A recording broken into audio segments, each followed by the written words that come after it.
it's Michelle and welcome back to the Royal Daily Tea. So today we're going to jump in and talk about Harry's court case day 1 and 2.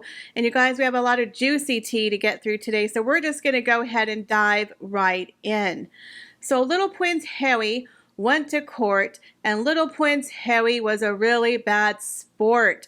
So Prince Harry managed to roll himself out of bed yesterday wearing his trademark rumpled Christian Dior suit. You know, the other day he couldn't make it because he was too tired. He was too knackered from celebrating an epic second birthday party for little Lilibet Diana.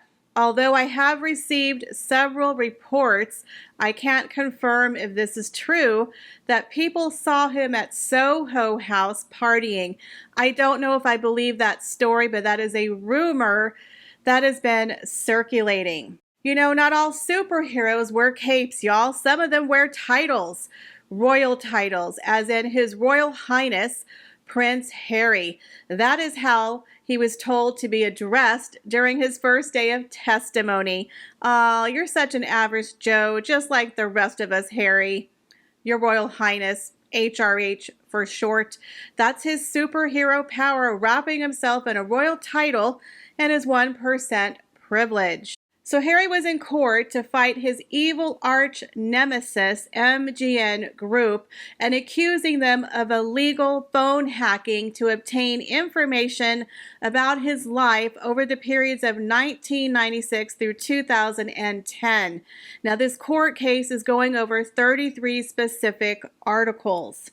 Now, it was very embarrassing. I suffered secondhand embarrassment. Prince Harry was extremely arrogant and pompous, major attitude problem, which in my opinion is not going to win him any fans in the court case. He had a very bad elitist 1% attitude, you know, just call me His Royal Highness. And he was very sarcastic and rude and disrespectful not only to the judge by missing the first day of court, but also to the attorney for MGN Group. It got to the point where the attorney was like, I'm the one asking the questions, Harry, because Harry was like, well, I'm here to ask you questions. Like, does he not know how being a witness in a court case works? The attorneys ask the question. You don't ask the questions. He literally went in there thinking it was like a debate. Like they're going to, you know, go off of each other. And it's like, no, son, that's not how it works. The attorneys ask the question and you answer them. That's going to be part of his downfall in losing this court case. It was very evident that Harry has a lot of built up animosity and he has, you know, a vendetta against the UK media. After all, he blames them for everything that has gone wrong in his entire life. Now, that witnessed testimony, I did listen to about 90% of it, and in my opinion, it was like reading Spare 2.0. It's about his whiny, privileged prince crying about his privileged life, wanting people to feel sorry for him. Now, look, I'll never know what it's like to be a royal prince. I'll never know what it's like to have photographers camping out, wanting to take my photo, chasing after me, writing stories about me. I will never know that. So I can understand the frustration and the intrusion that must be. But at the same time, he also has a lot of perks and privilege being a royal prince that he clearly doesn't get, that the rest of us don't have. And we know that Harry likes to smoke a lot of doobies, and he has a very hard time remembering things. We like to call it misremembering. He misremembered quite a bit in a former lawsuit where he forgot or misremembered colluding with Omid Scooby-Doo for writing the book Finding Freedom. We call that perjury where I'm from, but they're calling it misremembering. So Harry, you know, he's very confident that he's able to, you know, skid the law and do his own set of rules. So he's very pompous when he walks into court because he's a royal prince. So I don't think him misremembering 90% of what he has in his testimony is going to help him in this lawsuit. Now, some of the stories that he talks about in here is basically based on his personal assumptions, his feelings, his suspicions, his emotions, and his paranoia. He was the paranoid prince for most of his life. He's still a paranoid prince. Now, the defense attorney actually proved that quite a few of these articles were actually printed in other publications before the Mirror actually reported on it. Harry, of course, didn't get a cell phone until 1998, but says some of the phone hacking happened in 1996. Now, he does, of course, bring in the Diana card. Again, his other secret weapon, his mother, Princess Diana. So he believes that some of the phone hacking of these stories that the press got might have been from phone hacking his mom, and that his mom was extremely paranoid, just like him, and he's just like his mom. He also is accusing the press, just like he did in Spare, of creating a role for members of the royal family. So Harry was the Spare, he was the bad boy, he was the problem child, the druggie. So they caused damage to his reputation by making up horrible stories about him, but he literally proved them correct by actually doing all of the things they reported about him. In my opinion, if people made up stories about me, I would do everything in my power to prove them wrong. But Harry actually played right into the stereotype. In my opinion, they were reporting true stories about Harry, but he blames the press, of course, for all of the negativity and things that go wrong in his life. Now, an interesting thing about Harry, he has a very weird perception of how the world works. In his opinion, the press has zero right to his life because he's only 5% tax funded. Well, I'm only 5% tax funded even as a working royal. Therefore, they have absolutely no right to report on me. I'm not a public interest story. Huh? Harry really forgets all of the privilege and the perks that he gets for being a royal prince. It's not the 5% tax-funded money you get paid as a working royal. You inherited like $20 to $30 million just being born into your family. You live in mansions, you live in castles, you have access to multiple homes, you have access to private jets, free travel, free food, free staff, free clothing, protection. You know, he has a lot of privilege for being a royal prince. But in his mind, because he's only getting paid 5% from the tax fund, therefore they don't have a right to judge him or be in his life. He's not a public figure, although we all know how much he loves the trappings of being a royal prince. I mean, in 3 years since Megxit, he hasn't dropped any of his privilege or his royal titles and even gave them to his children. HRH. Normal Harry, huh? Just average Joe. Now, he tells the story about how he would listen to his voicemails, but they wouldn't be new. He wouldn't get the alarm. That people would say, did you get my voicemail? He would say, no, I didn't get it. He would get a lot of missed phone calls, a lot of hang-ups, and that's how he knows it was contributed to phone hacking. He thought it was a technical issue, but now he knows it was illegal phone hacking by MGN Group. Now, he says these actions affected every aspect of his life and, of course, contributed to Chelsea Davey breaking up with him because she didn't want to be a part of royal life. So Harry also says that he found out that the MGN paid a lot of private investigators to phone hack and gather private information. There was 135 payments for info on him and 154 payments for them to get info on his associates. He even claims that his name and mobile number were in a contact belonging to a known hacker by the name of Nick Buckley, which proves he was a victim of hacking. Now, during this first day of testimony, he really does go hard on Piers Morgan. Again, I think this whole lawsuit is just a personal vendetta. He just wants to get back at the press for writing horrible stories about him. This is not about phone hacking. It's about attacking the British media once again. Now, he goes after Piers Morgan, accusing him of, creating chaos and attacking him and his wife. Again, he brings in Meghan Markle, who has absolutely nothing to do with the phone hacking case.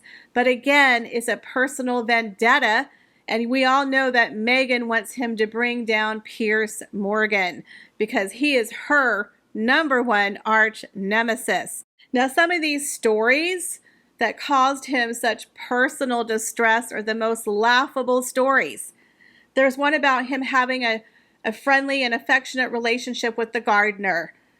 There's one about him missing his great-grandmother's 100th birthday party. They went hiking. One about hurting his thumb. One about him getting mono and how he was so embarrassed that everyone in school was treating him like a leper because he had mono, you know, the kissing disease. I think Harry forgets that children in school, they gossip. People gossip. There was like 300 kids at this school. He got mono and everyone found out. And then it was in the press. And because it was in the press, he got ridiculed at school. Again, his teenager angst, he's blaming on the media. Not because he was at school and they picked on him, which is normal for 99% of us have been out there, have had a rumor about us at school, have been embarrassed. That is a normal thing with teenagers, but no, it was because of the MGN story that his life was ruined, and everyone knew he had mono. Again, he always assumes it's the phone hacking or it's the media, that it couldn't have been one of the students or a teacher or someone driving by. Even the palace, I believe, gave a statement on him being sick. But Harry, who has in the past accused the palace of leaking stories, when the lawyer brought that up saying, you know, there was a statement from the palace, he's like, no, that's not true. They got it through phone hacking. Again, he has a very weak case. Then there was a really interesting story how he believed that Mr. James Hewitt could have been his father. And he was so worried that he was going to get kicked out of the royal family. And he didn't find out until recently that his mother had an affair 2 years after Prince Harry was born. Again, I can understand how as a child maybe he was paranoid. He was worried about it. You know, he's blaming the press for the stories about James Hewitt. There's so much personal turmoil that happened in his life that really he can't blame on the press. They just report the news. They report stories that are already out there. They didn't have anything to do with his mother having an affair with James Hewitt. They have nothing to do with Charles teasing him and saying, oh, maybe I'm your father, maybe I'm not. They don't have any control of the kids teasing him. They report on stories that are out there, but also other news publications were already reporting on the same stories. It wasn't just the Mirror Group. So the defense attorney for MGN actually made a fool out of Harry when he reported that most of these stories were actually reported first from other news organizations before the Mirror Group reported the story. And Harry was like, if you say so, I wasn't aware of that. I guess I'll have to believe you. Again, very passive, dismissive, very arrogant. It's like, you look like an idiot. I can't believe his attorneys are literally putting him on the stand. It's like they're just taking the money all the way to the bank. They don't care whether he wins or loses because they get paid either way. So today is day 2 of the court case, and it starts off again with Harry having a major attitude. And so Mr. Green says to him, did you want to have your phone hacked, Harry? Like, do you want to be proven to have your phone hacked? Because we all know that Harry does want to be proven that his phone was hacked because he wants to have a major vendetta against the MGN group because Harry believes he is a superhero. He is a social justice warrior doing the Lord's work 1 week at a time, fighting against free speech. Harry wants to be proven that his phone was hacked. So the attorney says, so you want your phone to have been hacked? And Harry says, no one wants to have your phone hacked.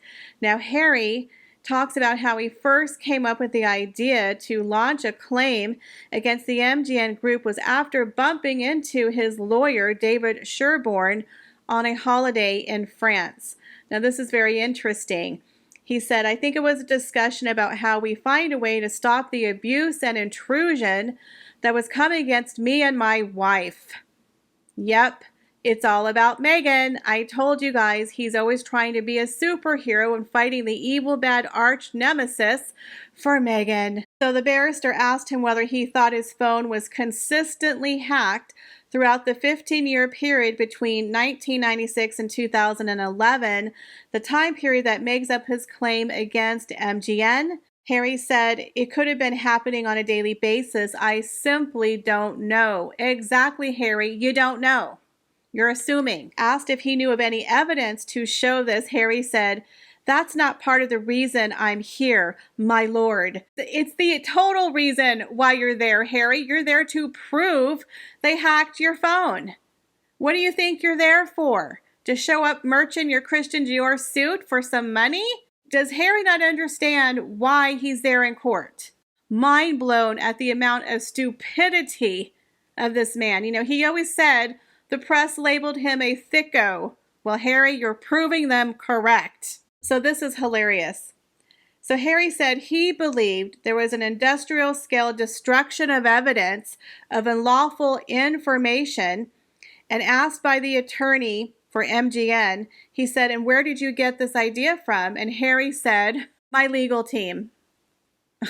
Okay. So then the barrister asked him, so why are you complaining about articles and MGN titles when the same information had previously been put into other public domain by other media outlets? And the Duke said his understanding was that MGN journalists used unlawful methods to get exclusive angles on existing stories or to move the story on in some way.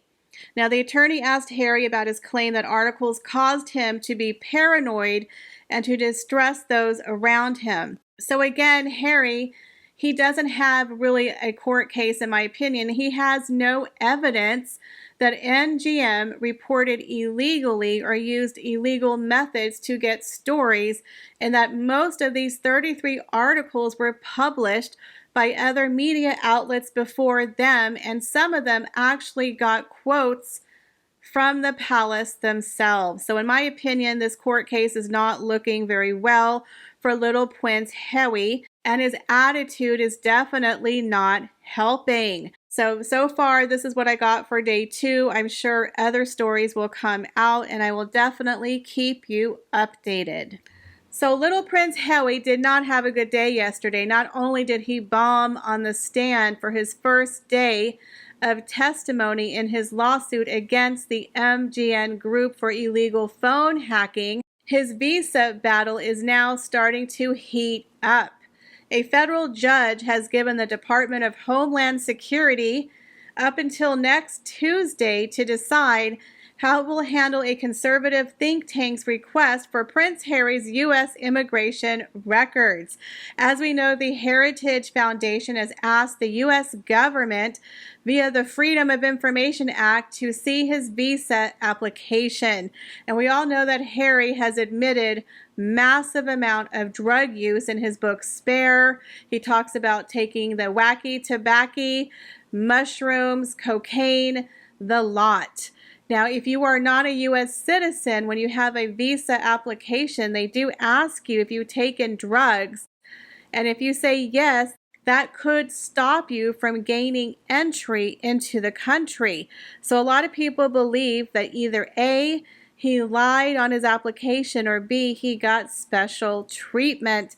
And a lot of people are not happy about it. So the group is questioning whether immigration officials properly granted Prince Harry's application, since admission of past drug use can stop and reject a visa application. Now, at the hearing on Tuesday in Washington, D.C., a federal judge by the name of Carl Nichols gave the DHS until June 13th to determine whether or not it will expedite or respond to a request for the records. So when I told you about the dominoes starting to fall, tick, tick, tick, here comes another domino. Well, that's all the royalty that I have for you guys today. I hope you enjoyed the video. Thank you so much for stopping by my channel. I really do appreciate each and every one of you, and I hope to see you in the next video. Bye, guys.